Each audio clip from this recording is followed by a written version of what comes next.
Baik, pemirsa, jadi sudah hampir 1 pekan belakangan ini ya, heboh kontroversi pernyataan seorang alumni penerima beasiswa negara dari Lembaga Pengelola Dana Pendidikan atau LPDP bernama Dwi Sasetyaning Tias usai memamerkan paspor anaknya yang kini resmi menjadi warga negara Inggris.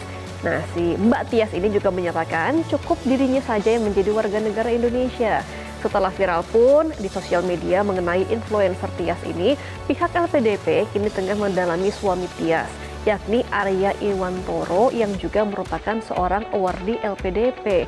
Jadi permasalahannya cukup panjang ya Marcel, karena mbaknya bikin konten, kemudian netizen ini agak terpancing langsung melakukan penelusuran data mandiri gitu ya. Dan ternyata diketahui kalau suaminya Mbak Tias ini masih seorang awardee S3 di Inggris ya sambil bekerja ya. Ya, karena banyak yang mempertanyakan ya bagaimana caranya seorang anak yang lahir di sana itu mendapat kewarganegaraan Inggris. Karena Inggris itu kan tidak menganut memberikan kewarganegaraan untuk seseorang yang lahir di sana ya. Berbeda dengan case dari Amerika Serikat misalnya. Nah, jadi netizen yang jago investigasi ya.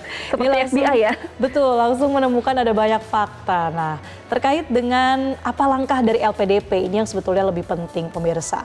Karena pihak LPDP pada akhirnya akan melakukan konfirmasi secara langsung kepada DS atau Dwi Sasetyaning Tias serta suaminya atas dugaan pelanggaran kesepakatan.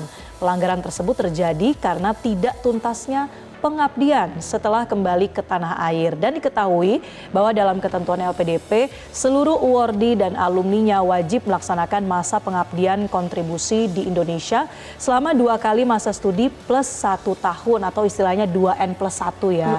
Nah, kita simak nih pemirsa pernyataan selengkapnya dari Direktur Utama LPDP Sudarto berikut ini.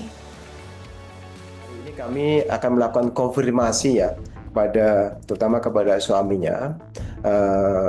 Kami sampaikan, kami menduga dalam artian belum tentu benar ya, yang bersangkutan belum memenuhi masa pengabdiannya. Sekali lagi menduga dalam artian kami akan mengkonfirmasi hari ini, dan sekali lagi kami akan tetap melihat dalam secara proporsional, objektif, dan kami akan lihat konteksnya ya. Dan sanksi jelas ya di dalam pedoman yang mereka sepakati, yang diperjanjikan. Untuk saat ini mereka harus mengembalikan dana yang sudah mereka gunakan. Nah, kemudian pemirsa, ini juga menjadi perhatian dari Komisi 10 DPR RI ya, karena Wakil Ketua Komisi 10 DPR RI, lalu Hadrian Arfani juga meminta agar LPDP mengevaluasi proses seleksi penerima beasiswa dari negara, terutama dalam penanaman paham keindonesiaan, sebab anggaran untuk beasiswa berasal dari rakyat Indonesia. Nah, kita akan dengar bagaimana pernyataan dari Wakil Ketua Komisi 10 DPR RI, lalu Hadrian Irfani. Berikut ini pemirsa. LPDP untuk melakukan evaluasi, mulai dari rekrutmen, evaluasi kontrak, penanaman integritas, penanaman paham kebangsaan keindonesiaan kepada seluruh peserta penerima beasiswa negara atau beasiswa LPDP ini. Yang ketiga, tentu kami mengusulkan agar mekanisme rekrutmen kemudian kebutuhan disesuaikan dengan Ya, pemirsa, dan menanggapi adanya kegaduhan di media sosial, Tias akhirnya menyampaikan permohonan maaf melalui akun Instagram pribadinya.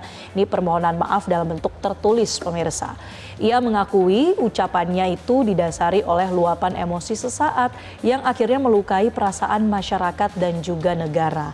Namun proses penegakan aturan ini terus berjalan pemirsa, sebagaimana yang disampaikan oleh Menteri Keuangan Purbaya yang menegaskan bahwa penerima beasiswa LPDP yang menghina Indonesia wajib mengembalikan dana beserta bunga dan akan di-blacklist dari instansi pemerintahan.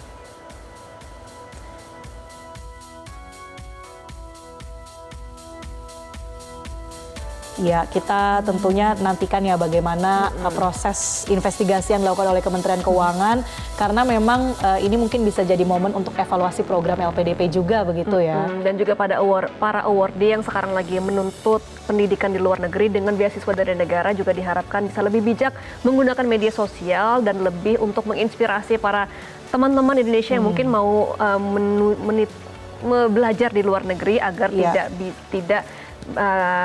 tidak ada bicara sembarangan di kejadian-kejadian media sosial begitu ya. Dan Baik. pemirsa, usai jeda headline 10.15, Newsline masih akan kembali untuk Anda. Tetaplah bersama kami. Jelajahi cara baru mendapatkan informasi. Download Metro TV Extend sekarang.